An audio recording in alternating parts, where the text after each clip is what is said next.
উটি ভ্রমণের শেষ পর্বের ভিডিও নিয়ে আজকে চলে এসেছি। আজকে আমরা কোথায় কোথায় যাচ্ছি আর সেখানে কত টাকা এন্ট্রি ফি লেগেছে ভিডিও শেষে আমি দিয়ে দিয়েছি। প্রথমেই চলে এসেছি পাইন ফরেস্ট। ভিডিওর মাধ্যমে তোমরা দেখতেই পাচ্ছ চারিদিকে অসংখ্য পাইন গাছ আর ওই দূরে একটা ছোট্ট লেক। অপূর্ব প্রাকৃতিক সৌন্দর্যে ঘেরা এই ছোট্ট জায়গাটা কিন্তু আমাদের দারুণ লেগেছে। পাইন ফরেস্ট দেখার পরেই আমরা চলে এসেছি 6 মাইলে। এখানে 6 মাইল 9 মাইল বলে যে স্পটগুলো রয়েছে সবই মোটামুটি একই ভিউ পয়েন্ট। এগুলো সবই হলো শুটিং স্পট, বিভিন্ন সিনেমার শুটিং এখানে হয়েছে। 6 মাইলের এই ভিউ পয়েন্টটা তোমরা ভিডিওতে দেখতেই পাচ্ছ। পাহাড়ের অনেকটা উঁচু অংশে আমাদের উঠতে হচ্ছে পুরো ভিউটাকে দেখার জন্য।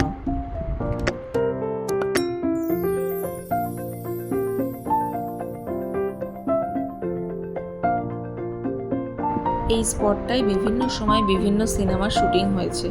কি অপূর্ব লাগছে পাহাড়টাকে।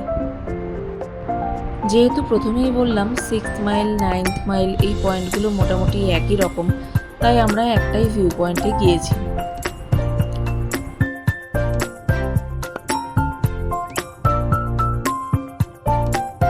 এই স্পটটা হলো পায়কাড়া ড্যাম। এটা ভেতরে ঢোকার কোনো ব্যবস্থা নেই, বাইরে থেকেই দেখা যায়।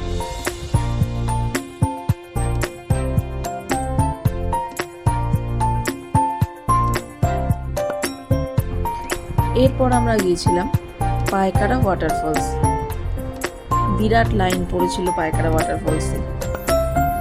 আমরা পায়কাড়া লেকেও যাব ঠিক করেছিলাম, কিন্তু ওখানকার লোক বলল এই কিছুদিন হলো বোটিং বন্ধ করে দিয়েছে লেকে, বোধহয় কিছু অ্যাক্সিডেন্ট হয়েছিল। পায়কাড়াতে ঢোকার সময় প্রথমে একটা টিকিট কাউন্টার পড়ে, সেটা হলো টোটোর টিকিট কাউন্টার, যারা টোটো করে ওপর থেকে নিচের দিকে নামবে। তবে বেশিক্ষণের রাস্তা কিন্তু নয়। নিচে নামার পরে আরেকটা টিকিট কাউন্টার রয়েছে, সেটা হলো এই ওয়াটারফলসে ঢোকার টিকিট কাউন্টার। ভিডিও তো তোমরা দেখতেই পাচ্ছ, দারুণ লাগছিল এই ওয়াটারফলসটা। ছোট্ট কিন্তু খুবই সুন্দর। এটা আমাদের শেষ দিনের ঘোরা ছিল। আমরা সকাল 10:30টায় বেরিয়েছিলাম আর দুপুর 3টের মধ্যে আমাদের সম্পূর্ণ ঘোরা কমপ্লিট হয়ে গেছিল।